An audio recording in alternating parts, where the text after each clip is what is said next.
जय हिंद। स्वागत है आप सभी का अपने यूट्यूब परिवार बीएसएम वाला में। माँ पटेश्वरी विश्वविद्यालय बलरामपुर और इससे संबंधित सभी कॉलेज में कल यानी 15 जून 2026 को आपके एग्जाम होने वाले हैं बीए सेकंड सेमेस्टर में इकोनॉमिक्स के। इकोनॉमिक्स में आपको पढ़ना क्या होता है सेकंड सेमेस्टर में, तो प्रिंसिपल ऑफ माइक्रो इकोनॉमिक्स आपको पढ़ना होता है। ये आपके पेपर का नाम है। चौधरी चरण सिंह विश्वविद्यालय मेरठ में आपका 23 जून 2026 को एग्जाम होगा।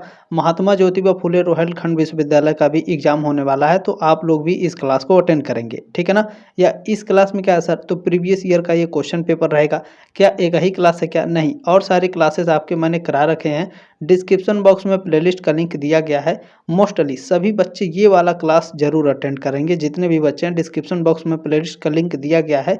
ये जो क्लास मैंने 2 हफ्ते पहले कराया था, 14 दिन पहले, इस क्लास को सभी बच्चे अटेंड कर लीजिएगा। इसमें 100 क्वेश्चन आपके दिए गए थे और इस वाले क्लास में आपके 75 क्वेश्चन है, ठीक है। तो 175 क्वेश्चन यानी 175 क्वेश्चन आपके हो जाएंगे। और ये जो है आपका, ये भी आप लोग अटेंड कर लीजिएगा। इसमें 50 क्वेश्चन है। ये आपका दीनदयाल उपाध्याय गोरखपुर विश्वविद्यालय का क्वेश्चन पेपर रहेगा, ठीक है ना। चलिए क्लास को स्टार्ट करते हैं। जितने भी माँ पटेश्वरी बलरामपुर विश्वविद्यालय के बच्चे हैं और चौधरी चरण सिंह यूनिवर्सिटी मेरठ विश्वविद्यालय के बच्चे हैं, एमजेपीआरयू महात्मा ज्योतिबा फुले रोहिलखंड विश्वविद्यालय के बच्चे हैं, देखिए ये जो क्लास है आपका 2027 एग्जाम, 2026 एग्जाम, 2028 एग्जाम के लिए भी मोस्ट इंपॉर्टेंट होगा। एक लाइक मोस्टली सभी लोग कर दीजिएगा। हाइप का बटन नीचे बना होगा, तो हाइप सभी बच्चे कर दीजिएगा ताकि ज़्यादा से ज़्यादा बच्चों के पास ये क्लास पहुँच सके। जितना ज़्यादा पॉइंट रहेगा उतना ज़्यादा क्लास को रिकमेंड करता है यूट्यूब, तो आपकी जिम्मेदारी है एक लाइक मोस्टली और हाइप जरूर कर दीजिएगा, ठीक है। स्टार्ट करते हैं। पहला क्वेश्चन पूछा है कि किन्स के अनुसार विनियोग से अभिप्राय है। विनियोग को इंग्लिश में इन्वेस्टमेंट कहते हैं। तो प्रोफेसर किन्स के अनुसार जो इन्वेस्टमेंट है वो क्या है, तो ये एक वास्तविक विनियोग है, रियल इन्वेस्टमेंट है, ठीक है ना। किन्स के अनुसार विनियोग से क्या अभिप्राय है, वास्तविक विनियोग से अभिप्राय है, रियल इन्वेस्टमेंट से अभिप्राय है। पहला ऑप्शन आपका राइट है, क्वेश्चन नंबर पहले का। क्वेश्चन नंबर दूसरा आपसे पूछा गया है विनियोग संबंधी निर्भर करता है। तो जो आपका इन्वेस्टमेंट डिसीजन होता है ये किसके ऊपर डिपेंड होता है, तो पूंजी की सीमांत उत्पादकता पर डिपेंड होता है और ब्याज की दर पर, ठीक है ना। दोनों पर, तो सी ऑप्शन राइट हो क्वेश्चन नंबर दूसरे का। अगला क्वेश्चन देखेंगे, प्रश्न नंबर 3 पूछा गया है निम्नलिखित में से वास्तविक विनियोग का उदाहरण है। रियल है ना, रियल इन्वेस्टमेंट का उदाहरण कौन सा है, तो देखें शेयर खरीदना, नहीं। इसमें देखेंगे क्या कर रहा है, परचेस न्यू मशीन, नई मशीन खरीदना, ये क्या है, वास्तविक विनियोग है, रियल इन्वेस्टमेंट है। डी ऑप्शन आपका राइट है क्वेश्चन नंबर तीसरे का, ठीक है। चलिए अगला क्वेश्चन देखिएगा। प्रश्न नंबर 4 आपसे पूछा है एमपीसी प्लस एमपीएस सदैव बराबर होता है किसके, एक के बराबर होता है। सी ऑप्शन राइट है क्वेश्चन नंबर 4 का। आपने इसका जो किताब पढ़ा होगा, एमपीसी क्या है, मार्जिनल प्रोपेंसिटी कंज्यूम होता है, और जो आपका एमपीएस है ये क्या होता है, मार्जिनल प्रोपेंसिटी टू सेव होता है, ठीक है ना। अगर ये दोनों बराबर होते हैं, ये दोनों बराबर होते हैं एक के, ठीक है ना। सी ऑप्शन राइट है क्वेश्चन नंबर 4 का। क्लियर हुआ, आगे बढ़ेंगे। चलें, इसमें देखेंगे यहाँ पर चित्र दिया गया है ये, ठीक है। निम्नलिखित चित्र में ये क्या है, तो देखें दिए गए चित्र में उपभोग फलन जो कंसप्शन है, ठीक है ना, जो कंसप्शन फंक्शन है, इसकी रेखा मूल बिंदु ओरिजिनल से जो जीरो है, ठीक है ना, ओरिजिन जीरो से शुरू हो रहा है, जिसका समीकरण क्या है, सी इक्वल टू बी वाई, ठीक है ना।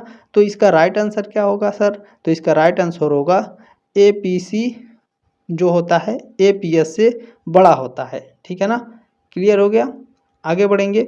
अच्छा, एपीसी का फुल फॉर्म क्या होता है, आप लोगों ने पढ़ा होगा किताब, एवरेज प्रोपेंसिटी टू कंज्यूम होता है, ठीक है ना। एपीएस क्या होता है आपका, जो एपीएस होता है वो एवरेज प्रोपेंसिटी टू सेव होता है, ठीक है। बी ऑप्शन राइट है क्वेश्चन नंबर 5 का। अगला क्वेश्चन देखेंगे, प्रश्न नंबर 6 आपसे पूछा गया है अगर एमपीसी जीरो है तब एमपीएस बराबर होता है किसके, एक के बराबर होता है। बी ऑप्शन राइट है क्वेश्चन नंबर 6 का। प्रश्न नंबर 7 देखेंगे। चले अगला क्वेश्चन देखेंगे, प्रश्न नंबर 7। इसमें आपसे पूछा है विनियोग गुणांक की अवधारणा किसने दिया था, ठीक है ना। इन्वेस्टमेंट मल्टीप्लायर की जो अवधारणा है ये किसके द्वारा दी गई थी, ये आपका दी गई थी प्रोफेसर किन्स के द्वारा। विनियोग गुणांक यानी इन्वेस्टमेंट मल्टीप्लायर, ठीक है ना, इसकी अवधारणा प्रोफेसर किन्स ने दी थी। सी ऑप्शन आपका राइट है क्वेश्चन नंबर 7 का। क्लियर हो गया। चलिए क्वेश्चन नंबर 8 देखिएगा, इसमें पूछा गया है कि प्रेरित विनियोग किस पर निर्भर करता है। जो आपका इंडक्ट इन्वेस्टमेंट होता है ये किस पर निर्भर करता है, तो ये आपके इनकम पर निर्भर करता है, आपके आय पर निर्भर करता है। बी ऑप्शन आपका राइट है। अगला क्वेश्चन देखेंगे, प्रश्न नंबर 9 पूछा गया है, अगर सीमांत उपभोग प्रवृत्ति बढ़ती है तब गुणांक का मूल्य बढ़ता है। ठीक है, ये ऑप्शन आपका राइट है। यदि क्या होगा, सीमांत उपभोग प्रवृत्ति बढ़ेगी तब गुणांक का जो मूल्य होगा वो बढ़ता है। ठीक है, चलिए क्वेश्चन नंबर 10 आपसे पूछा है, आय में वृद्धि होने पर जब विनियोग में वृद्धि होती है तब यह कहलाती है क्या, त्वरक कहलाती है। बी ऑप्शन आपका राइट है। चलिए क्वेश्चन नंबर 11 है, त्वरक का सिद्धांत किसने दिया था, है ना, एसलरेशन। त्वरक को क्या बोलते हैं, एसलरेशन। तो एसलरेशन का जो सिद्धांत है वो किसके द्वारा दिया गया था, तो ये क्लार्क के द्वारा दिया गया था। डी ऑप्शन राइट है क्वेश्चन नंबर 11 का। ठीक है, चलिए अगला क्वेश्चन देखेंगे, प्रश्न नंबर 12 आपसे पूछा गया है, त्वरक का सूत्र है, तो ऑप्शन नंबर ए यहाँ पर आपका करेक्ट है, delta I upon delta C या फिर डेल्टा वाई। ठीक है, ये ऑप्शन राइट है क्वेश्चन नंबर 12 का। देखिए किसी भी क्वेश्चन में किसी भी बच्चों को डाउट होगा तो आपको चिंता करने की आवश्यकता नहीं है। बीएसएम स्टार वाला आपके साथ है, सारी चीज़ें बिल्कुल फ्री में प्रोवाइड कराता है। डाउट सेशन भी आपका बिल्कुल फ्री में लेता है। 7607574584 ये मेरा व्हाट्सअप नंबर है, इस पर आप किसी भी क्वेश्चन में डाउट होगा, क्वेश्चन का स्क्रीनशॉट लेकर शेयर कर दीजिएगा और अपना डाउट क्लियर कर लीजिएगा। ठीक है, चलिए एग्जाम के बाद अपना क्वेश्चन पेपर भी भेज दीजिएगा ताकि आपको आंसर की मिल सके। अगला है कि पूंजी के उपयोग के बदले जो कीमत अदा की जाती है उसे क्या कहते हैं, तो उसे ब्याज की दर कहते हैं, इंटरेस्ट रेट। बी ऑप्शन आपका करेक्ट है। अगला क्वेश्चन देखेंगे, प्रश्न नंबर 14 पूछा गया है, प्रतिष्ठित ब्याज का सिद्धांत किस पर निर्भर करता है। प्रतिष्ठित ब्याज का जो सिद्धांत होता है यह आपके बचत एवं विनियोग पर निर्भर करता है। सी ऑप्शन आपका राइट है, सेविंग और इन्वेस्टमेंट पर। ठीक है, क्लियर होगा। आगे बढ़ें, चले नेक्स्ट क्वेश्चन देखिएगा, प्रश्न नंबर 15 आपसे पूछा गया है, ऋण योग सिद्धांत और किस नाम से जाना जाता है। ठीक है ना, ऋण योग जो सिद्धांत होता है इसको और किस नाम से जानते हैं, तो नव परंपरावादी ब्याज का सिद्धांत के नाम से जाना जाता है। बी ऑप्शन आपका करेक्ट है। ठीक है, चले क्वेश्चन नंबर 16 इसमें आपसे पूछा गया है, देखें किन्स का ब्याज का सिद्धांत किस पर निर्भर करता है। जो प्रोफेसर किन्स हैं इनके जो ब्याज का सिद्धांत है, ठीक है, ये किस पर निर्भर करता है, तो मुद्रा की मांग एवं पूर्ति पर निर्भर करता है। सी ऑप्शन आपका करेक्ट है। अगला क्वेश्चन देखेंगे, प्रश्न नंबर 17 पूछा गया है कि तरलता जाल पर, है ना, तरलता जाल पर ब्याज की दर न्यूनतम होती है। डी ऑप्शन राइट है क्वेश्चन नंबर 17 का। चलिए अगला क्वेश्चन है 18 नंबर पूछा गया है, तरलता जाल से पहले अगर मुद्रा की पूर्ति बढ़ती है तब ब्याज की दर घटती है। ये ऑप्शन आपका करेक्ट है। अगला क्वेश्चन देखेंगे, प्रश्न नंबर 19 पूछा गया है आपसे, आईएस वक्र किसका संतुलन दर्शाता है। तो जो आईएस वक्र होता है ये आपका वस्तु बाजार का संतुलन दर्शाता है, प्रोडक्ट मार्केट का संतुलन दर्शाता है। बी ऑप्शन आपका राइट है। प्रश्न नंबर 20 आपसे पूछा गया है, ब्याज दर का आधुनिक सिद्धांत किसने दिया। मोस्ट इंपोर्टेंट क्वेश्चन रहेगा। ब्याज दर का आधुनिक सिद्धांत दिया गया था हिक्स एवं हेसन के द्वारा। डी ऑप्शन आपका करेक्ट है। नेक्स्ट क्वेश्चन देखेंगे, 21 नंबर पूछा गया है, मुद्रास्फीति में, है ना, मुद्रास्फीति में क्या होता है, तो कीमत बढ़ता है मुद्रास्फीति में। ठीक है, बी ऑप्शन आपका राइट है। नेक्स्ट क्वेश्चन 22 नंबर पूछा गया है, फिलिप्स वक्र किसके मध्य संबंध दर्शाता है। जो आपका फिलिप्स वक्र होता है ये मुद्रास्फीति एवं बेरोजगारी के बीच में संबंध को दर्शाता है। ये ऑप्शन आपका राइट है क्वेश्चन नंबर 22 का। ठीक है, चलिए अगला क्वेश्चन है 23 नंबर की, समष्टि अर्थशास्त्र की अवधारणा किसने दी।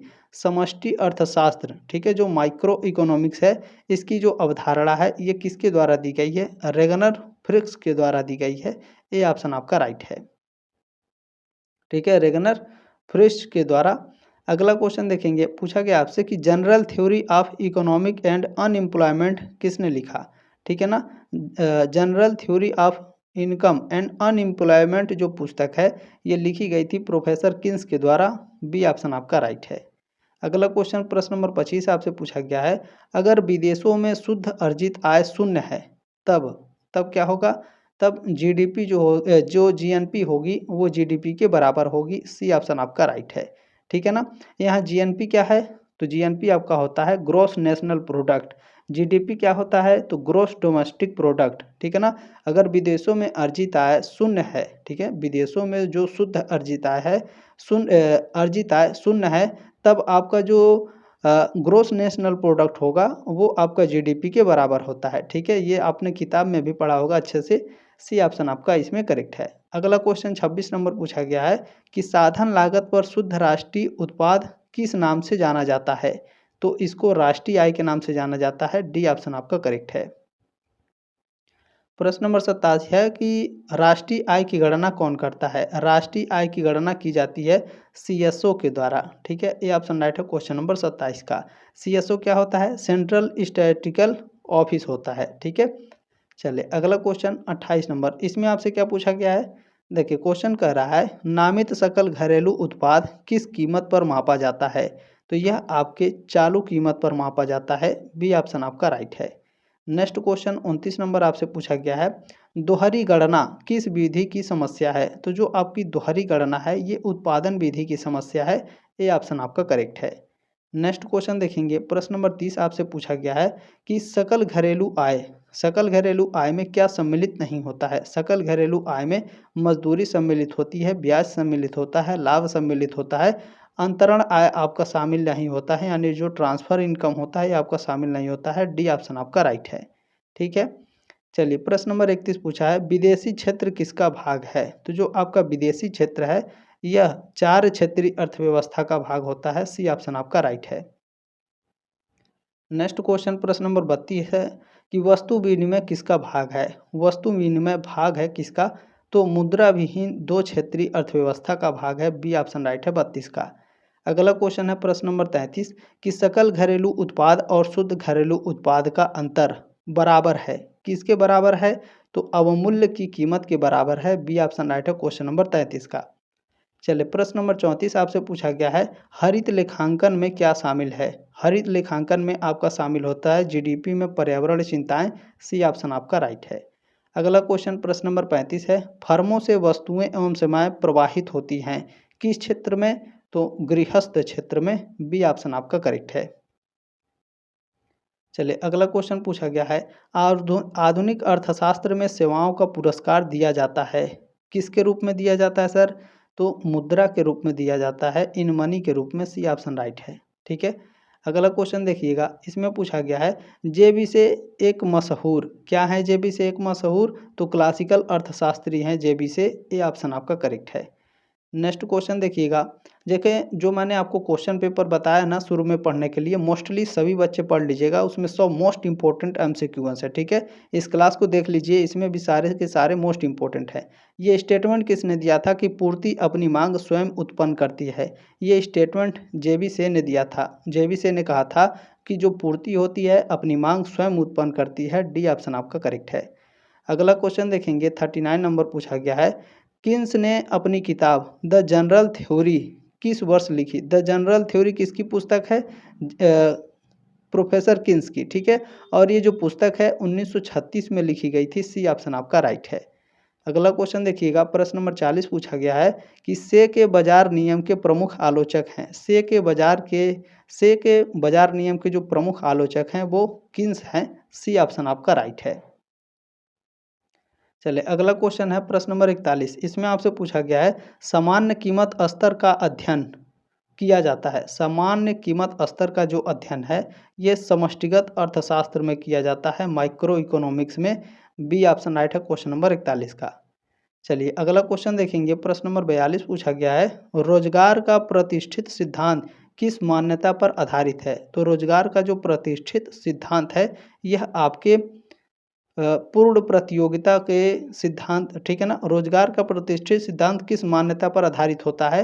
तो ये आपके पूर्ण प्रतियोगिता पर आधारित होता है, पूर्ण रोजगार पर भी, और कोई सरकारी हस्तक्षेप इसमें नहीं होता है। डी ऑप्शन राइट है क्वेश्चन नंबर 42 का।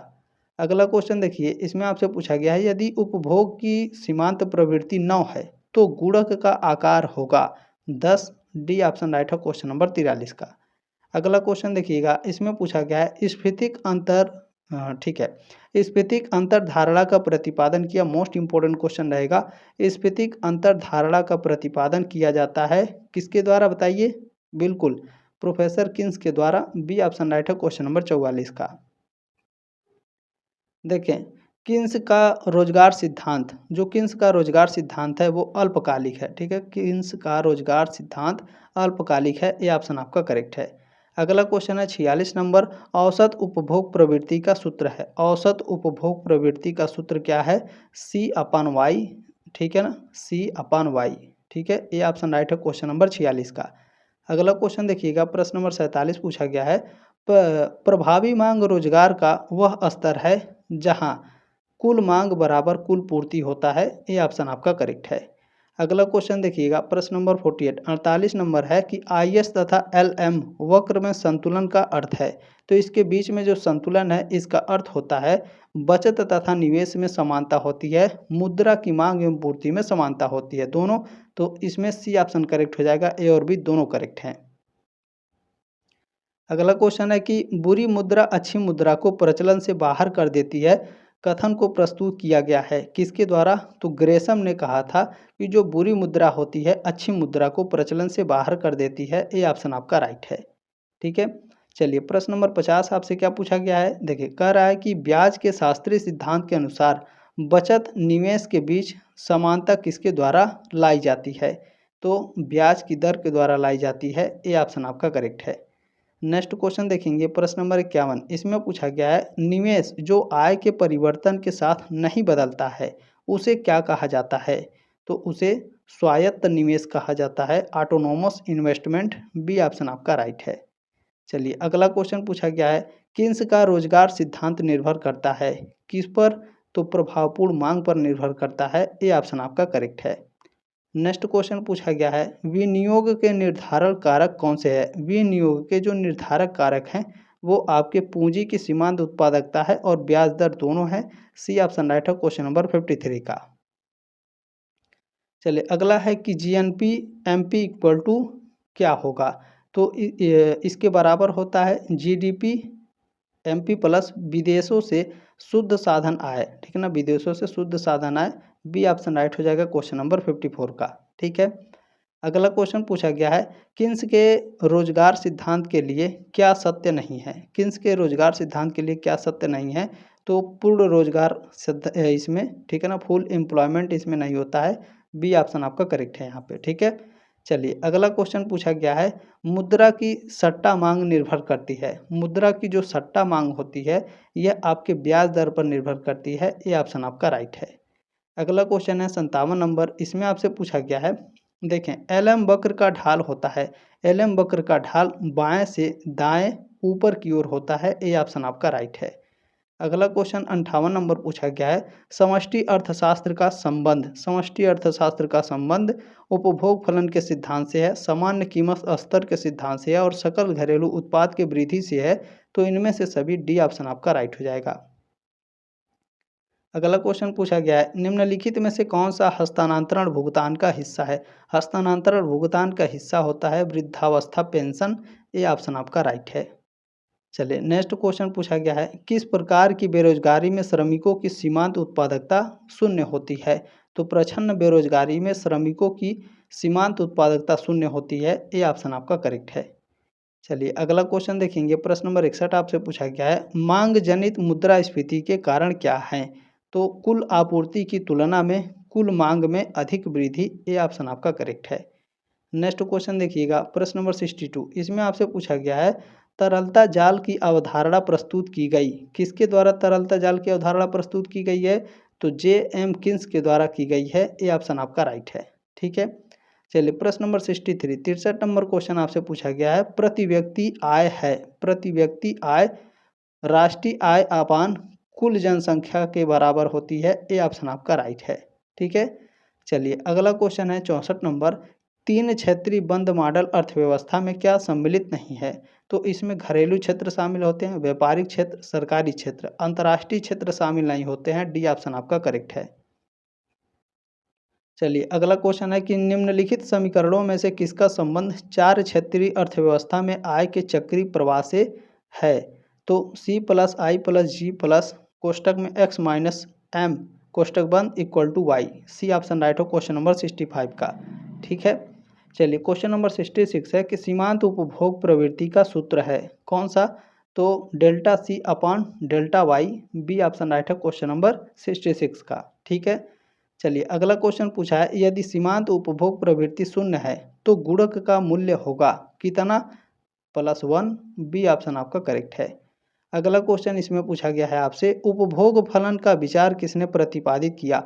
उपभोग फलन का जो विचार है ये जे.एम. किन्स के द्वारा प्रतिपादित किया गया है, बी ऑप्शन आपका करेक्ट है। ठीक है, आगे बढ़ेंगे। नेक्स्ट क्वेश्चन इसमें आपसे क्या पूछा गया है? क्वेश्चन कह रहा है निम्नलिखित में से कौन वास्तविक निवेश नहीं है? तो देखें इसमें जो कंपनी के शेयरों का हस्तांतरण है ये आपका वास्तविक निवेश नहीं है। बाकी नवीन पूंजीगत वस्तुओं में निवेश है, वस्तुओं के वर्तमान स्टॉक में वृद्धि और सार्वजनिक निर्माण कार्य, ये सभी वास्तविक निवेश है। कंपनी के शेयरों का हस्तांतरण ये वास्तविक निवेश नहीं है, सी ऑप्शन आपका राइट है। चलिए अगला क्वेश्चन पूछा है ब्याज की दर से सबसे ज़्यादा प्रभावित होता है क्या? सट्टा उद्देश्य के लिए मुद्रा की मांग, ए ऑप्शन आपका करेक्ट है। चलिए नेक्स्ट क्वेश्चन पूछा गया है ब्याज का मौद्रिक सिद्धांत क्या है? ब्याज का मौद्रिक सिद्धांत है तरलता पसंदगी सिद्धांत, सी ऑप्शन आपका करेक्ट है। नेक्स्ट क्वेश्चन देखिएगा पूछा है एलएम वक्र की किन दो कारकों को मिलाकर खींचा जाता है? एलएम जो वक्र होता है ये ब्याज दर एवं आय को मिलाकर खींचा जाता है, सी ऑप्शन आपका करेक्ट है। नेक्स्ट क्वेश्चन है 73 नंबर आईएस वक्र का ढाल होता है बाएं से दाएं नीचे की ओर, ये ऑप्शन आपका करेक्ट है। चलिए अगला क्वेश्चन है 74 नंबर जब सरकार के व्यय में वृद्धि होती है तब जो वक्र होता है वो बाईं ओर खिसक जाता है, बी ऑप्शन आपका करेक्ट है। चलिए अगला क्वेश्चन लास्ट क्वेश्चन रहेगा, फिर मैं आपसे कहता हूं अपना क्वेश्चन पेपर शेयर कर दीजिएगा 7607574584, ये मेरा व्हाट्सअप नंबर है। ठीक है, किसी भी क्वेश्चन में डाउट होगा पूछ लीजिएगा। मुद्रास्फीति काल में मुद्रा का मूल्य तथा वस्तु मूल्य ये विपरीत दिशा में परिवर्तित होंगे, बी ऑप्शन राइट हो क्वेश्चन नंबर 75 का। फिर मैं कह रहा हूँ आप लोग जो क्वेश्चन मैंने बताया है शुरू में देखने के लिए उसे देख लीजिएगा, अगर नहीं मिलेगा तो व्हाट्सएप पर मुझे मैसेज कर देंगे कि सर हमें जो आपने क्लास में बताया था क्वेश्चन क्लास पढ़ने के लिए मुझे नहीं मिल रहा है, मुझे शेयर कर दीजिए, तो मैं शेयर कर दूंगा। ठीक है, बाकी डिस्क्रिप्शन बॉक्स में लिंक दिया गया है वहाँ तो तुरंत आपको मिल जाएगा। ठीक है, चलिए बाकी क्लास कैसी लगी कमेंट के माध्यम से अपनी राय कमेंट बॉक्स में ज़रूर रखिएगा। जल्दी मिलेंगे आपके नेक्स्ट क्लास में, तब तक के लिए जय हिंद, वंदे मातरम।